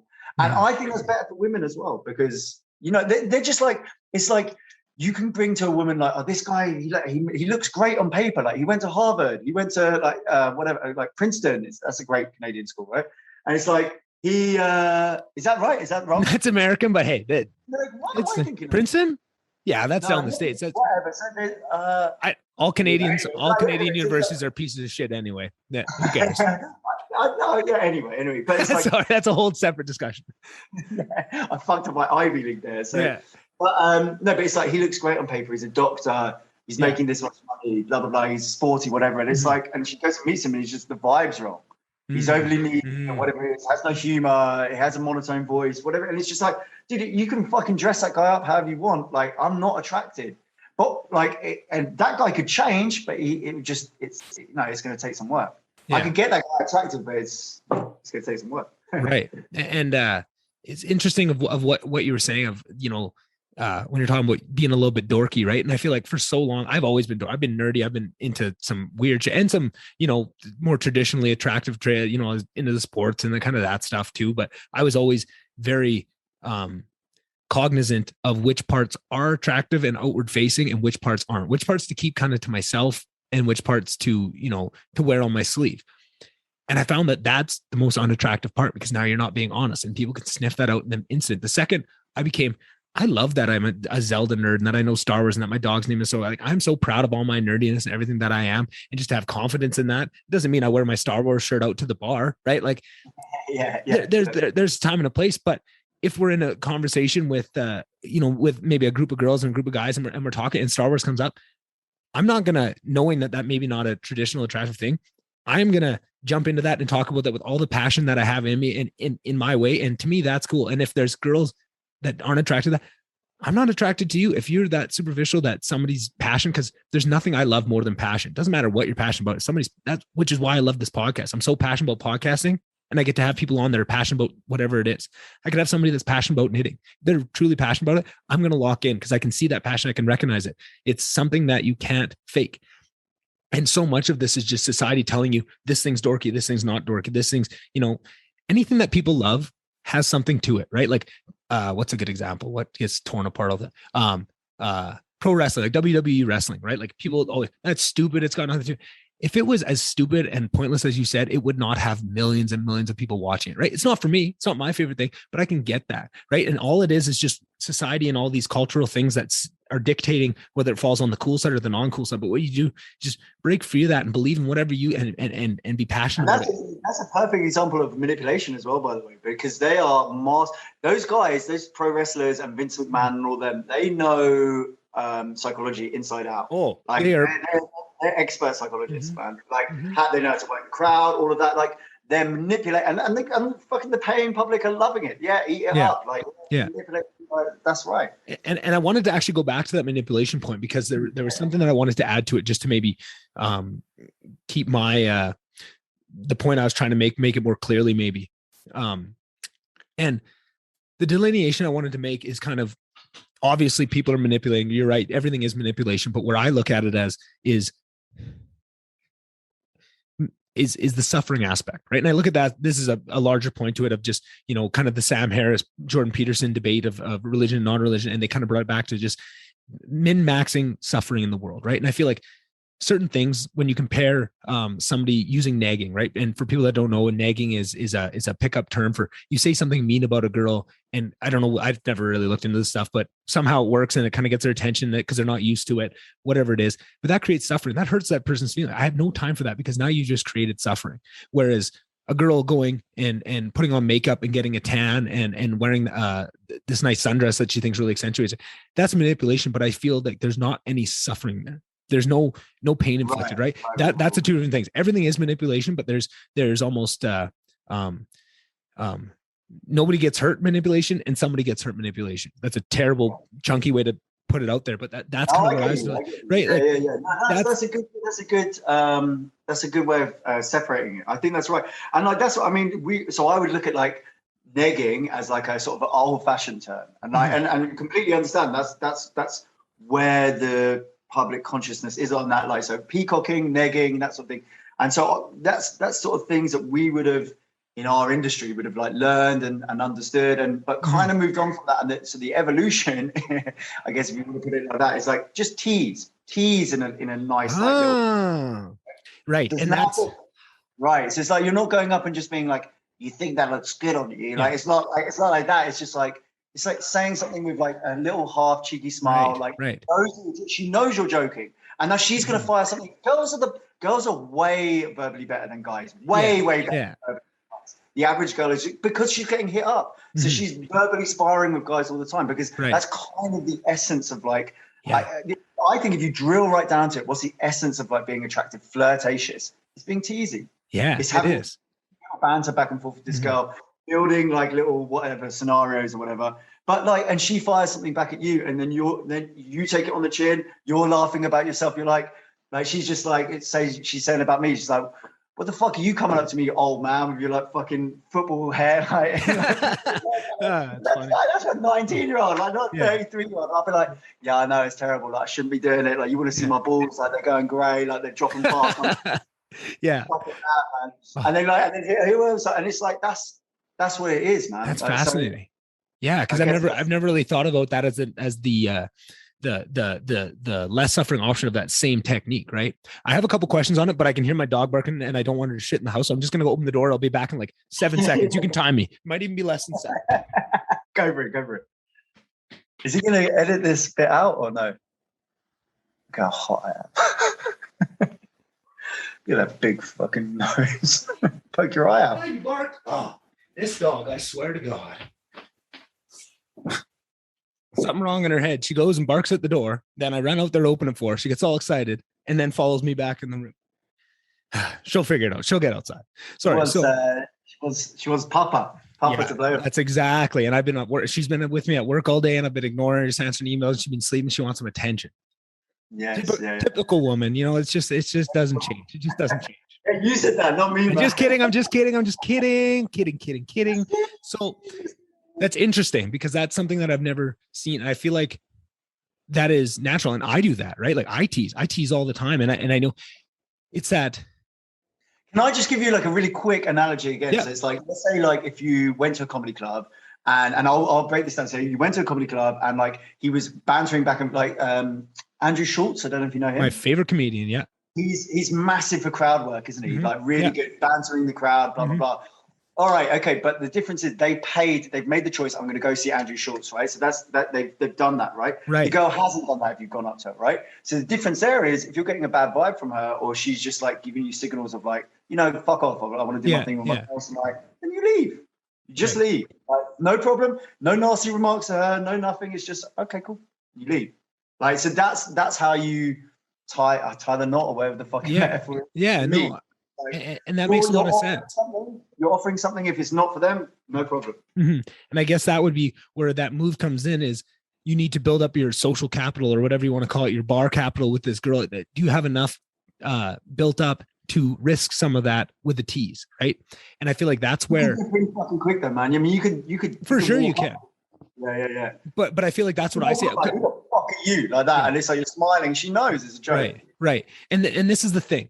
It's what I'm trying to separate out for myself is I don't know exactly what it is, but when I see it in a bar, I hate it. Right. And it's that, and it's these guys, and that they've read this book. And the thing that is that also the things that I would do from a place of love, they might not all be that different, because whether you've went to this, shady pickup course and you've learned these lessons and they know they work, or you've never read a book in your life on picking up, but you've just naturally experimented with the girls and talked to them like I have. And what works. So you're going to come to that same place, right? And, nagging versus teasing is, like you say, so similar. But I feel like for some reason, when those guys have gone to those shady courses, it's very apparent and it comes off different. And you can tell that I don't know if maybe that's just the way they've been taught, is that it should have more sting to it than it is, or that it doesn't matter if it does. It I think I know what it is, man. Authenticity is huge for you, isn't it? Huge. Right. And that's everything. You're like, it's like profoundly inauthentic. It's like, I can smell it. I know you read that. I can taste the fucking thing. Yeah, exactly. It's like visceral, and it's like I hate it. You hate it, right? Yeah. And that's what I think. And look, dude, I mean, I'm similar. But obviously, I understand that these guys, and there is an awkward period to it. I had my awkward period. I still have an awkward period. Like I said, just to set the record straight, I'm like, I've got my girls. And I'm sort of, when I say these things, 100%. But yeah, man, it's like, but I get you. It's like, it's really, and it's someone like you who's really like sharp on authenticity. It's just painful. It's painful to watch. Yeah. And this is what we say. It's like, look, game should be like plastic surgery. It's like, you don't want to see it. Yeah. Right? Yeah. That's a really good way to put it. Right. No, that is. And I think that's where I'm just trying to put myself in your shoes. I'd be so worried that if I tried to, and I think you already mentioned a couple of things, right? You only want to work with good guys that their intentions are good. I think that blocks a lot. That solves all this, because what that is intentionality, right? Everything we just discussed for the last 10 minutes on this topic, it's all about intentions and what is their intention, what they're doing, what are they trying to do? And they're probably both trying to do the same thing, but are you trying to do it while not hurting anybody? Or are you trying to do it? Doesn't matter. Like, very Machiavellian, ends justifying the means. If we end up in bed together, it doesn't matter what happened all night before, right? I have free reign on that, because that's the goal. And it's good to hear that that's not what you're teaching, that you're trying to show a more, like you said, holistic method to it. Yeah, exactly. And to be honest, I mean, like we said that Hitch, and there's that douchebag in Hitch, and he's like, no, I just want to fuck that one girl, and it's like, I just want to get out my head. Those guys aren't coming and buying fucking pickup concerts. Yeah. They're just not. Like, I mean, the guy, and like the guy that I'm generally dealing with is like an engineer, or works in software, whatever, stuff like that. And it's like, like he's more of an introvert probably. He's whatever, and very close with his mother.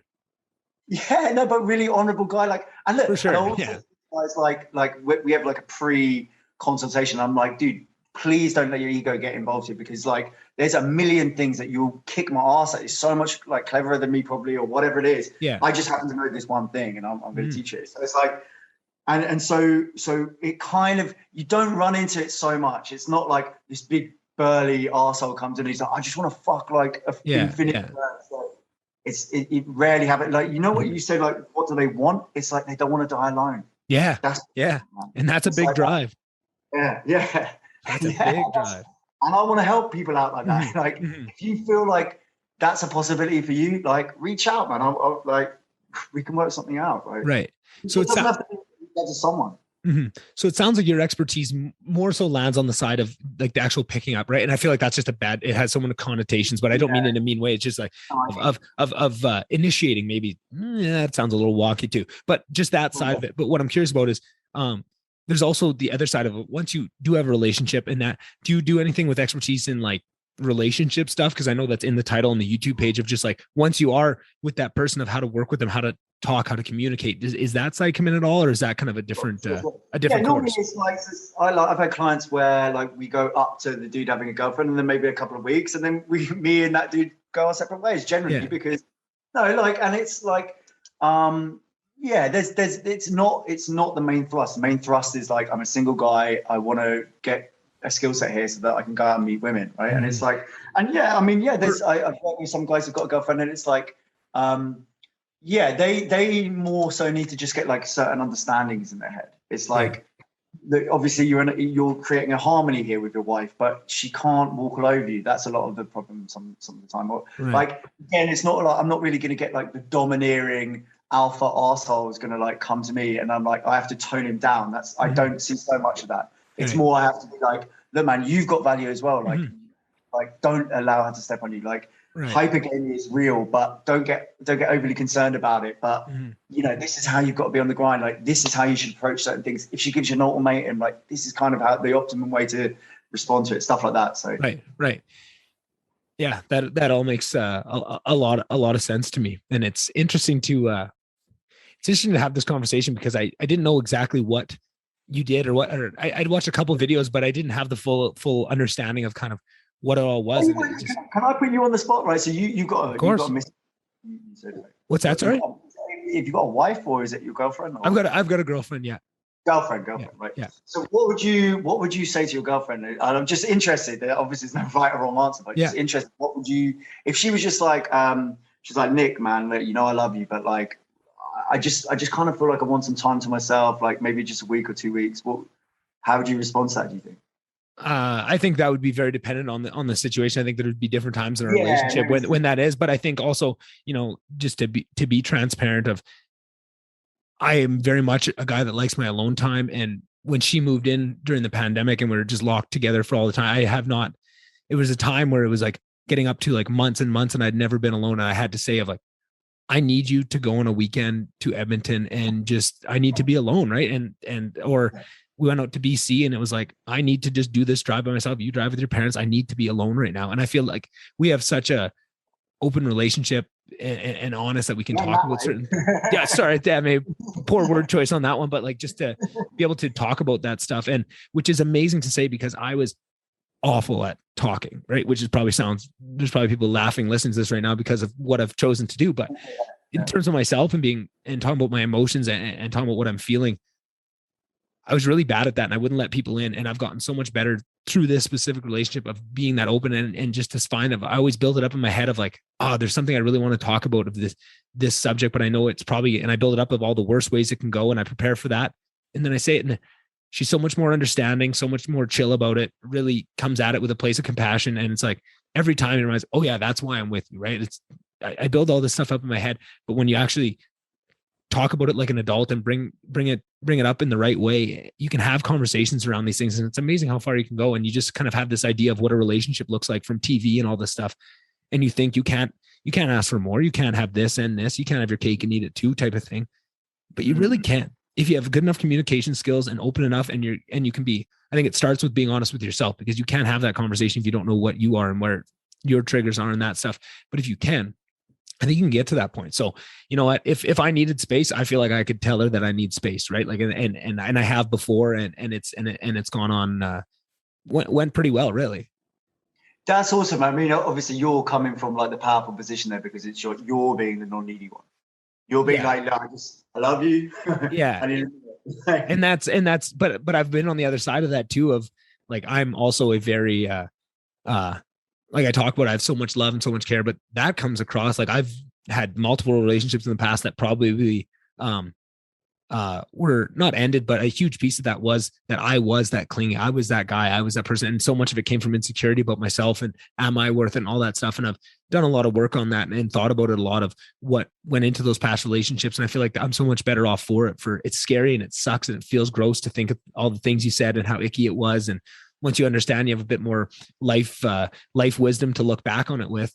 But it might be painful, but the wealth of information and things you learn about yourself by doing that is so massive. You can't overstate how much that helps. Like to just ask those questions and find out who you are and where your shit is interfering, where your baggage and your insecurities are preventing the cohesion of the relationship, right? Like, and I feel like that's just an amazing lesson that I learned over those relationships. And then I've really tried to, I'm not perfect, would fuck it up all the time. And I, that's the way you learn is by failing. But I don't know. I'm just very proud of myself of how far I've come in that domain because and just saying that is because of how hopeless I used to be, of just what a neurotic, insecure little fuck I was, right? Which is so funny to look back and see that and be able to laugh about it now, like, oh my God, that kid, but also having the compassion to look back and go, you know what, 22 years old and the experiences you'd had, that's all the tools you had in your toolkit. You were doing the best you could, kid. Like, good on you. You don't have to be embarrassed about it. That's who you were at the time.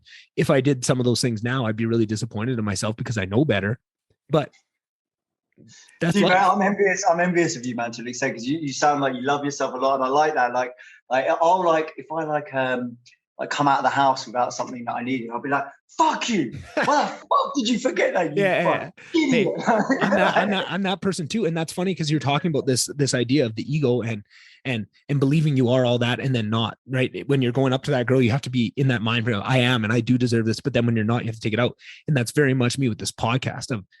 When I go to hop on this, I need to be in that mindset of I have something to say. People have something to learn from me, right? Like you have to have a little bit of ego when you go into this. But as soon as it shuts off, I second guess everything I said. I go, you're an idiot. Like and I'm trying to really work on this because I have all those negative things too. But I think that's what keeps you sharp is you're always questioning what you do when you're not in that moment, when you don't need when you're not in the arena, right? Like that is your time, and everybody's arena is going to be differently, right? If you're a fighter, you need to have maximum ego, right?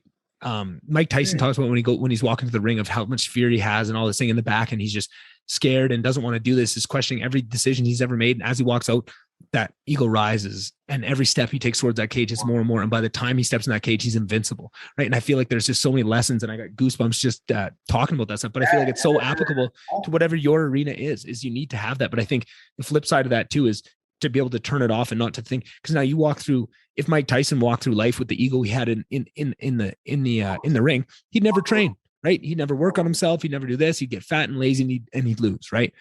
And some might argue that is eventually what happened, which is kind of an odd little play on words there. But I think that's the same thing of just whatever it is you're chasing, you need to be able to turn it on and turn it off and have your ego.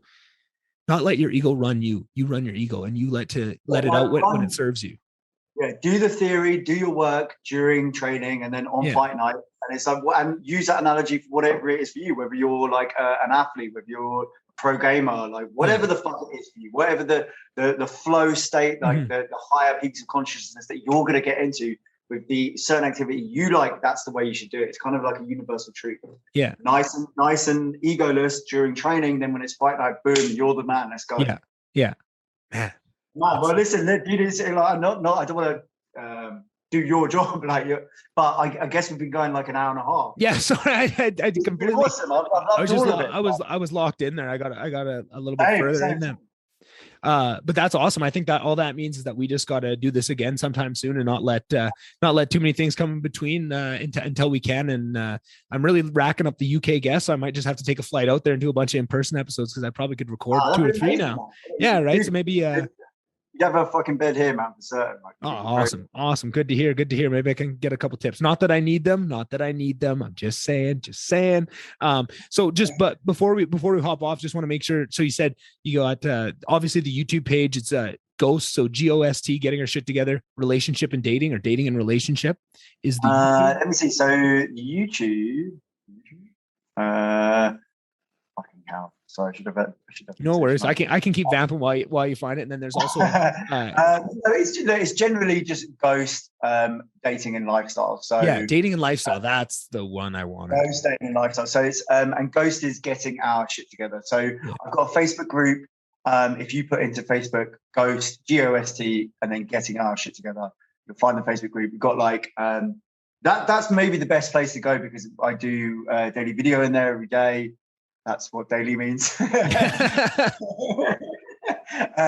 And yeah, and it's good. There's all sort of memes, and like I say, people chime in, and that's a cool little thing. That's quite fuzzy. Yeah. YouTube videos is like I say, it's Ghost Dating and Lifestyle.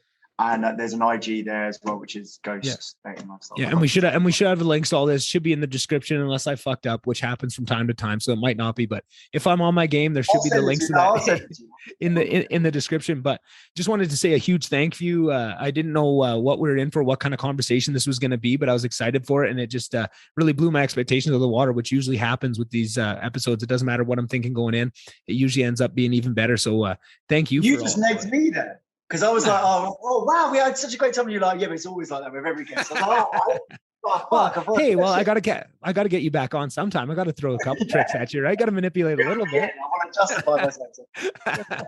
Oh, that's funny. But I learned a ton today. You really gave me a new outlook on a lot of these things, and I feel like I've done this with a lot of things in the past where I just kind of do what I damn everyone else for doing, of putting things in a box and just not addressing them. And I think I had all this kind of pickup stuff all in one box, and I was really turned off to it. But I think with your words and the way your outlook on the thing really changed my mind. I think I might have to pull that box out and do a little bit more sorting there, because I don't think I have it down to where it needs to be. And I'm very thankful for that. It doesn't happen often. I'm such a stubborn motherfucker that people don't get me to change my mind on things and read and take another look too often. So I appreciate that. And I thank you for coming on here, and we'll do it again soon.